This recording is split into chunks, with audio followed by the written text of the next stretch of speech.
പറഞ്ഞിട്ടും പറയുന്നത് 4 യുഗത്തിൽ വെച്ച് ഏറ്റവും നല്ല യുഗം എന്താണ്? എന്താ കാരണം? ഹൃദോ യധ്യായതോ വിഷ്ണു ത്രേതായാം യജതോ മഹൈഹി ദ്വാപരേ പരിചര്യായാം ഹലോ കേശവ കീർത്തനാത്. എന്ത് ഭാഗ്യാണ് കലികാലത്ത് ജനിക്കാൻ സാധിച്ചത്. എന്താ കാരണം? ഹലോ കേശവ കീർത്തനാത്. ഈ 3 കൃതയുഗം, ദ്വാപരയുഗം, ത്രേതായുഗത്തിൽ സജ്ജനങ്ങൾക്ക് ലഭിച്ചതായ അനുഗ്രഹം ലഭിക്കാൻ കലികാലത്ത് യോഗം വേണ്ട, തപസ് വേണ്ട, പൂജാവിധികൾ വേണ്ട. എന്ത് മതി? കേശവ കീർത്തനാത്.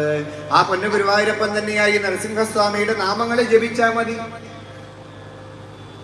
മന്ത്രമൊന്നും പഠിക്കേണ്ട കാര്യമില്ല. മന്ത്രം പഠിച്ചിട്ട് അത് നേരെ ഉച്ചരിക്കാനും സാധിക്കുമോ?